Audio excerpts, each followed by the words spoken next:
Tantor Audio, a division of Recorded Books, presents The Dark Side of Innocence, Growing Up Bipolar, by Terri Cheney. Narrated by Coleen Marlo. Author's note: to the best of my ability, I have recreated events, locales, people, and organizations from my memories of them. In order to maintain the anonymity of others, in some instances I have changed the names of individuals and places and the details of events. I have also changed my identifying characteristics, such as physical descriptions, occupations, and places of residence. Introduction. There's a beast out there, and it's preying on children. I didn't know this when I was growing up. I only knew that there was something very, very wrong with me. It wasn't until 1994, when I was 34 years old, that I finally found the right name for it: bipolar disorder. After years of secretly struggling with the disease, I wrote a book about my experience. Manic, a memoir, was published in 2008. It describes my life as a Beverly Hills entertainment attorney, outwardly successful, representing the likes of Michael Jackson, Quincy Jones, and major motion picture studios. But behind the carefully poised facade was a string of bloody suicide attempts, nights in jail, repeated hospitalizations, and ruined relationships. When I was depressed, I was completely paralyzed, literally hiding out under my desk. But when I was manic, I made up for the lost time with dazzling productivity, charisma, and boundless energy. I told no one about my illness back then, not my friends, my family, my coworkers, no one except my doctors. With the publication of Manic, of course, the whole world was going to be privy to my secret. I rationalized this by telling myself that no one was really going to care. Who could possibly be interested in my messy, chaotic blur of a life? I was wrong. To my everlasting surprise, Manic hit the New York Times bestseller list a month after its release.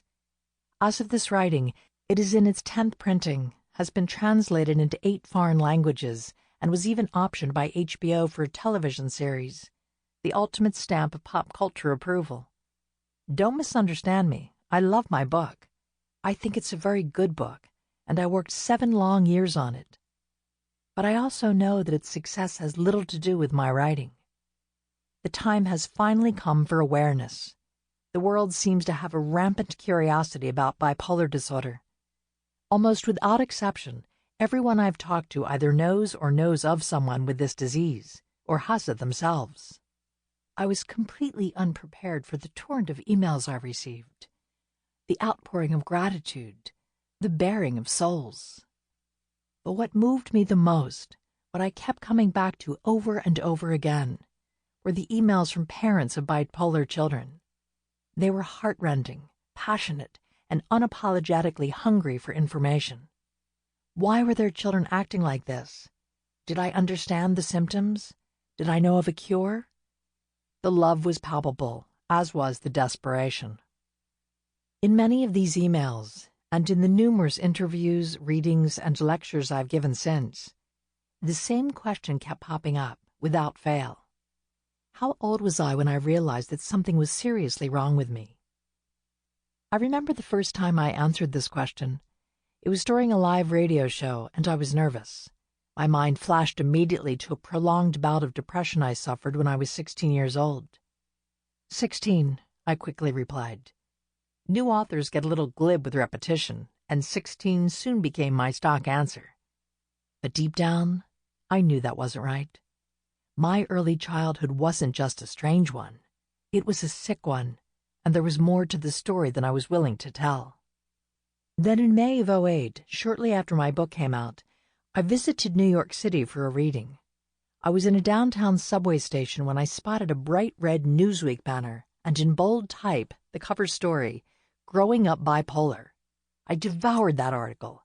I was shocked to learn that at least 800,000 children in the United States have been diagnosed as bipolar. I've since seen estimates of over 1 million. I would later learn from a New York Times Magazine cover article that there has been a 40-fold increase in the diagnosis in recent years, a whopping 4,000% increase since the mid-1990s, according to National Public Radio. The very next day, I was sitting in my editor's office discussing what to write next. My editor looks like a pre-Raphaelite angel, which is disconcerting enough. But then, out of the blue, just like that, she said, "What about your childhood?" I froze. What about it? Lots of people seem curious. You don't mention it much in Manic, you know. There's a very good reason for that. I wanted people to buy the book. Difficult as it was for me to imagine anyone caring about the exploits of my bipolar adulthood, I found it even harder to conceive of anyone being interested in my morass of a childhood. At least when I was an adult, I had a name for what was wrong with me: manic depression.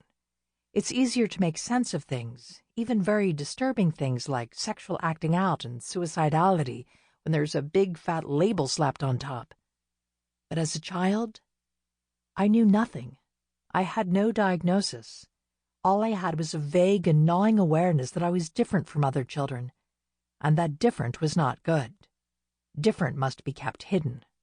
I don't think I can remember back that far, I said, glancing away from Sarah's eyes to the concrete block of a building across the way. It was part evasion, part truth. Memory has always been a tricky business with me, especially since the 12 rounds of electroshock therapy I went through in 1994. I write what I remember as honestly and accurately as I can, but I'm never quite sure that what I remember is what other people see as true. Mental illness has its own lens. That's exactly what you said about Manic, and yet you managed. Sarah paused, and the silence drew me back into her. I think you should try. I left her office that afternoon convinced that I would send a polite but discouraging email in a couple of days. But she got me thinking, which is what a good editor is supposed to do, and thinking. And eventually, jotting down glimpses of the past, I pored over what mementos I still have of my childhood. Some photos, early writings, a cherished keepsake or two. I plagued my mother and brother with questions. My father unfortunately died in 1997. Did this really happen? Did I really do that? Fragments gradually became paragraphs. Images evolved into scenes. Once I started to remember, windows that I thought were welded shut flew open. I may not have recalled the exact dialogue spoken at the dinner table, but I couldn't forget the feelings. I was 7 years old all over again, and frankly, it was terrifying. Childhood bipolar disorder is a lot like adult bipolar disorder in that it's a never-ending battle of cycling moods, up, down, in between, and all across the emotional spectrum. Mania brings euphoria, agitation, grandiosity, recklessness. You feel invulnerable, ecstatic, and you could move the world without a lever. And yet, surprisingly, mania is not that much fun. Your senses are too acute. Other people think and move too slowly for your pleasure. You blithely bulldoze over them in search of the next sensation. Depression is more familiar to most people. It's not just the blues. It's so much worse. A bleakness beyond reason. There is no light. There is no hope. There is only this moment of inarticulate despair that you know at your core will last forever. When I'm depressed, I simply can't move. It's an effort to blink, to breathe, even to cry. The only thing that really soothes me, strangely enough, is suicidal ideation. There are other mood states in between mania and depression. Hypomania, for example, which is that glorious period that sometimes precedes mania. You're charming, creative, and energetic, without mania's impaired judgment. You seem to cast a magic spell wherever you go. Other people are drawn to you, and you're absolutely fascinated by everything and anything they have to say. It's the best part of being bipolar. But there's also the bizarre mixed state, where the worst of depression and mania collide. You feel utterly despondent, but possessed by a tremendous surging energy. I know I'm in a mixed state when all I want to do is shatter glass. Not surprisingly, it's the state in which the most suicides occur. If this sounds overwhelming, it is. But so much more is known about adult bipolar disorder than about its incarnation in childhood. From what I've discovered in my research, there are significant differences. In adulthood, over the course of years, with the luxury of perspective, patterns eventually emerge. In my case, for example, I've learned that now I will usually experience 3 days of mania followed by 4 days of depression, and varying periods of relative normalcy in between. This is what's known as rapid cycling, and it's unusual because the majority of people spend weeks or months in a particular mood state before switching to another. In children, however, moods often fluctuate like hummingbirds' wings. 1 minute they're up, the next they're down, and there seems to be no clear delineation between the two phases. Rapid cycling is far more common in children than in adults, and of course it's much more difficult to treat, like chasing a comet's tail. Mixed states are also more common in children, which wrings my heart because they are so agonizing. And there seems to be a qualitative difference in the experience of mania. Agitation, irritability, and anger are more pronounced in childhood mania than the classic adult euphoria. But many manic traits, unfortunately, remain the same. For example, many parents report that their bipolar children are strangely hypersexual. They exhibit an awareness of and preoccupation with sex that belies their essential innocence. This was certainly true in my case. I can hear the skeptical reader now. Children are naturally moody. Teenagers are even worse. Given the inherent volatility of childhood and the volcanic eruptions of adolescence, how can you tell when it's bipolar disorder? It's a very good question. Early onset bipolar disorder is notoriously difficult to diagnose, even by the most seasoned professionals. It mimics many other conditions, like attention deficit hyperactivity disorder, ADHD, oppositional defiant disorder, or plain old unipolar depression. While it's extremely hard to discern a pattern of cycling moods in what looks and feels like chaos, it's clear the parents and doctors must at least be cognizant of the possibility of bipolar disorder, if only to rule it out. Treatment for other conditions, stimulants and antidepressants, for example, may seriously exacerbate bipolar symptoms. I don't intend this book to be a primer on early-onset bipolar disorder, nor do I profess to be an expert on the disease. I can't tell you if your child is bipolar. I can only offer my own experience. Looking back at my childhood and comparing it with the madness I wrote about in Manic, it seems clear to me that the seeds of insanity were already planted at a very early age. But how much of this book is about growing up bipolar, and how much is just about growing up? I can't answer this question. I don't think anyone can.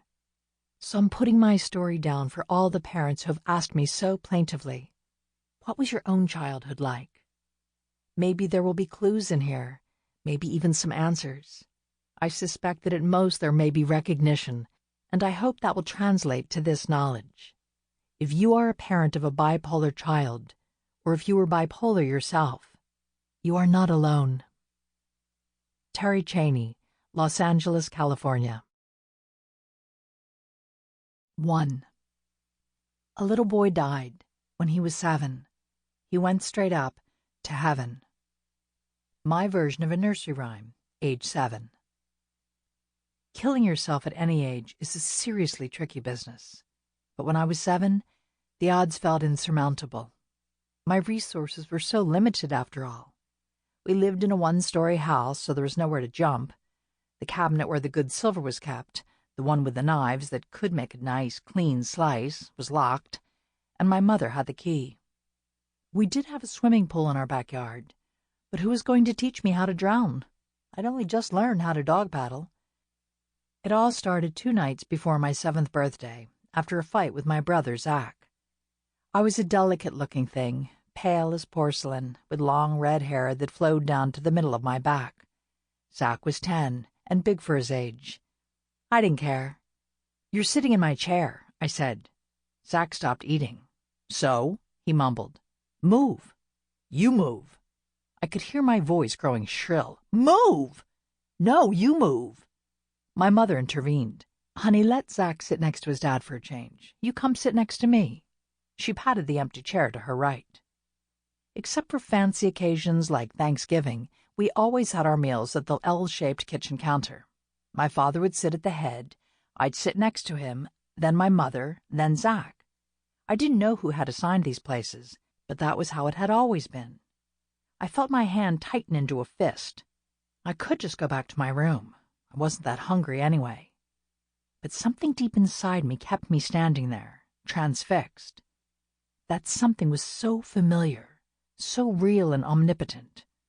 I'd given it a name, the Black Beast. I tried to negotiate. Not now, I argued. Now, the Black Beast insisted. My fingers clenched tighter, so hard that my nails gouged into my palms. Daddy hadn't come home from work yet, so his chair was empty. There was still time to fix this, if indeed it needed fixing. You could never tell with Zach. Of everyone in my family, I felt he was the only one keeping track of things. At 10, he could already see straight through me. He knew I was not adorable. I gave him fair warning. Zach, I swear if you don't move, you're going to be sorry. He ignored me and reached for a tortilla chip, his hand passing right in front of me. Big mistake. I grabbed the nearest fork and stabbed hard into his flesh. There was a moment's bloody satisfaction, like when you bite into a good rare piece of steak and the juices flood your mouth. The fork stood straight up from the back of Zach's hand. I'd skewered him like a bullfighter. My mother swore and ran to get the first aid kit while Zach screamed. Thank God she was a registered nurse and knew exactly what to do. I don't remember what followed, just that I was sent to my room, where I waited in terror for my father to come home. It was the night of December 5th, 1966, and it was a good time to live in suburban Southern California. Building was booming, but you could still drive a mile or two out of town and picnic in orange groves. The smog was bad, but it produced brilliant sunsets. Out in the real world, the grown-up world I only caught whiffs of now and then, trouble was brewing. In 4 years, words like Kent State and Cambodia would enter the national consciousness. The Beatles would break up. Janis Joplin and Jimi Hendrix would die. But in Ontario, the little corner of the world where I lived, some 40-odd miles east of LA, none of that seemed to matter. Euclid Avenue, the eucalyptus-lined main street of town, was named one of the 7 most beautiful avenues in the United States, and a good Sunday still consisted of church and a stroll beneath the trees. No one knew then that a blight was about to kill them all off, one after the other. In 1966, all was green and thriving. Things weren't exactly perfect at 1555 North Elm Court, but you couldn't tell from the outside. The garage was freshly painted, the pink geraniums my mother had planted on a whim were blooming, and a brand-new fire-engine red Dodge Comet stood in the driveway, waiting for us to hop in. But come around midnight, you might hear a different story. Voices brittle as icicles, aiming for the heart. I could hear them through my bedroom door, although I couldn't quite make out the words. Something about money, usually, and sometimes when the frost was particularly thick, the single word, Rebecca. On those nights, I fully expected to wake up and find all the pink geraniums withered and dead. But to my surprise, they continued to bloom, and the neighbors looked on us as a fine family. And so we were. Zach was tall for his age and strapping, with a shock of red hair even more vibrant than my own. My mother and father were both handsome people, trim and photogenic. In the few pictures I possess of us, we look like a Kodak commercial. Smiling, smiling, smiling. I remember hating being photographed as a child, and perhaps that accounts for my awkward grin. But even I could look angelic when I chose. There's something wrong with her. My mother's normally cool, firm voice quavered. She was either on the edge of tears or extremely angry. I couldn't tell which. I pressed my ear up against the crack in the den door, trying to listen harder. There's nothing wrong with her. She's only 7. Besides, she's number 1 in her class. My father's Kansas twang was followed by a crackle, no doubt a page of the Daily Report being turned. Put that goddamn paper down and listen to me. You call what she did to Zach tonight normal? Another crackle, then silence. She won't do anything like that again. I'll make her give me her word. My mother laughed. It was not a pleasant sound. She'd say anything to get you to forgive her. I mean it, Jack, I'm worried. One minute she's sweet as pie, the next she's a little fiend. And all those days she claims she's sick when she really isn't. That's just to stay out of school. All kids do that. Not for weeks at a time. I tell you, something's wrong with her. I heard the sound of a cup or fist banging down on the table. Nothing's wrong with my baby. Christ, she's number 1 in her class. You already said that.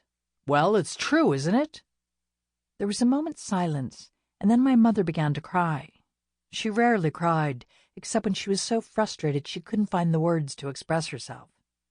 You always take her side, she said.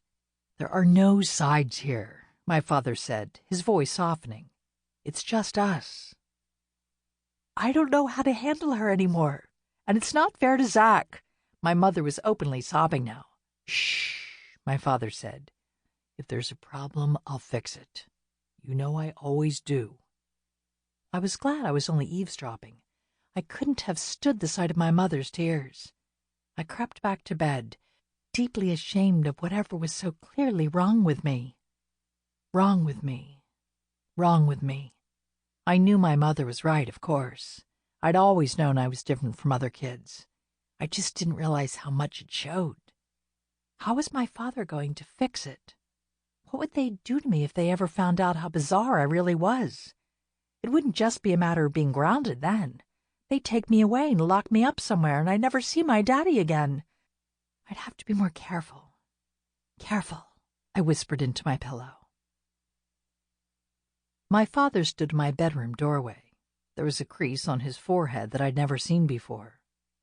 Why did you do it? He asked. He made me do it, I said with as much bravado as I could muster.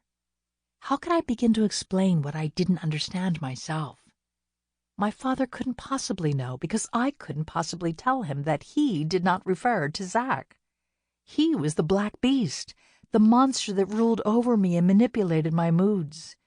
The black beast didn't live under my bed or in the closet like a proper childhood monster should. He lived inside my heart and head, leaving a little room for hope or joy or any emotion lighter than sorrow.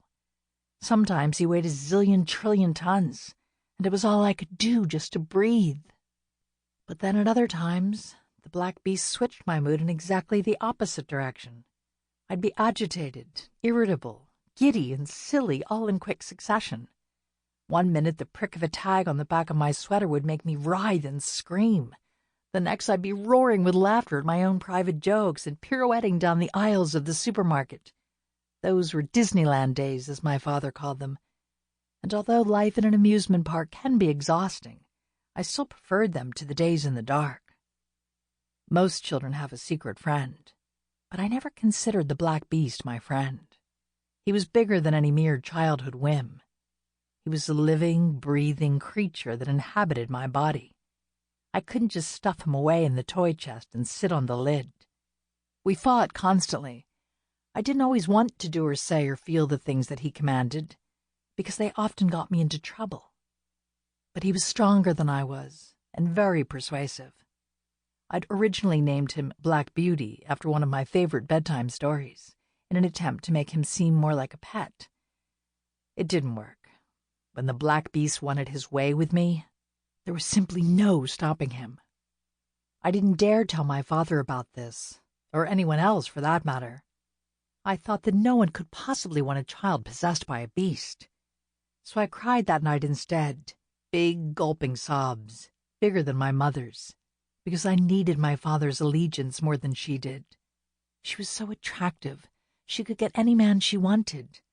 I was a scrawny, almost 7-year-old, and there was nowhere else to turn. I took off my covers and held out my arms. I'm so sorry, Daddy, I said. He came over and sat on the edge of my bed. Do you promise never to do anything like that again? I nodded, crying harder. Daddy looked around and picked up Toto from the foot of my bed. Toto was the tattered stuffed dog I'd had since I was 3, my constant ally, my dearest friend. Swear on Toto, he said. I swear, I said. The sobs were coming so thick and fast by then that I could barely get the words out. And then at last At last, my father took me in his arms and pressed me to his chest. My breathing slowed down instantly. The throbbing in my neck and temples eased. But just as my tears began to subside, I felt the universe slip back into its proper orbit. He held me out at arm's length and shook his head. "You know, I'm very disappointed in you," he said. "I want you to lie here and think about that for a while." Then he got up and went back to the den. I clutched Toto and I thought about it hard. There were only two avenues open to me. One, I could win back my father's love, or two, I could die. Don't ask me how I knew about suicide at such a tender age.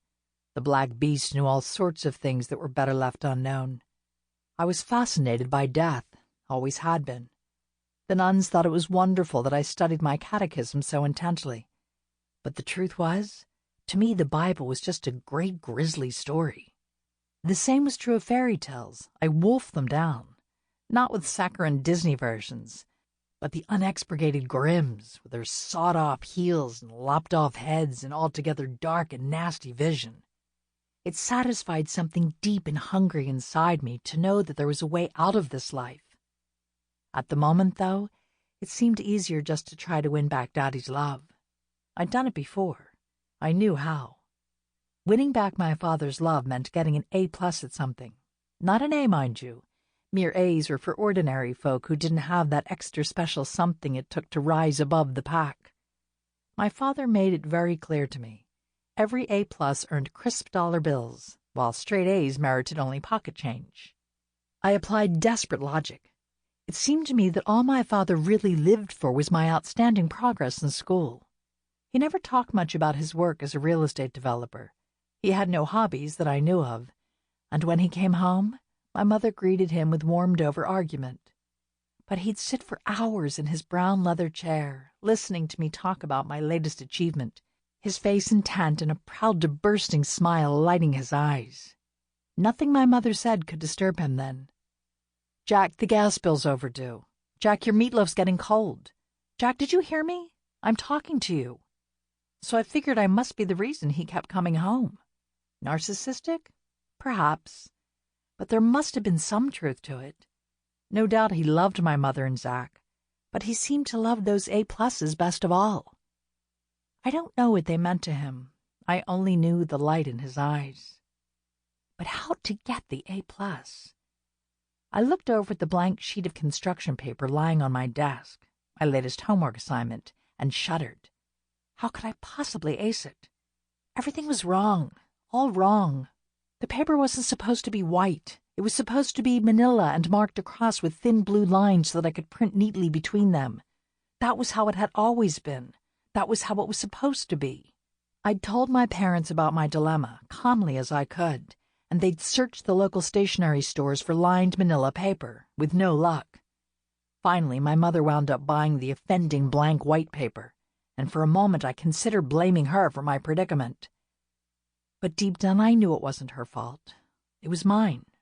I was the one who'd claimed to be too sick to go to school for the 7th day running, so I wasn't there to pick up the special paper that went along with the assignment. All my mother knew was that she had heard over the phone from Sister Mary Bernadette, "Write a story about yourself and draw a picture to illustrate it." But how could I tell a proper story without the little blue lines? My handwriting wasn't anywhere near good enough yet. It would scrawl all over the page. The result would be catastrophic. I'd get a C, maybe even a C-. No, never. Death first. It never occurred to me that my thoughts might be a little extreme. I knew what I knew. I had to stay the head of my class. That was what held the fabric of my existence together. I had to be the best, the smartest, the most promising, the one to keep an eye on, the one to come home for. So there was really no other option left. If an A+ was impossible, I'd simply have to die. A shiver of fear ran through my body. I knew what death looked like, from having come across my pet mouse, Jitsi, last year, lying stiff and motionless in her cage. Her little red eyes were closed. I poked her and tried to shake her awake. When she didn't respond, I ran to find my father. "It's not that kind of sleep," he explained. gingerly picking her up by her tail and laying her in a shoebox. Jitsi won't be waking up. I was only 5 then, and I didn't understand. Sample complete. Ready to continue?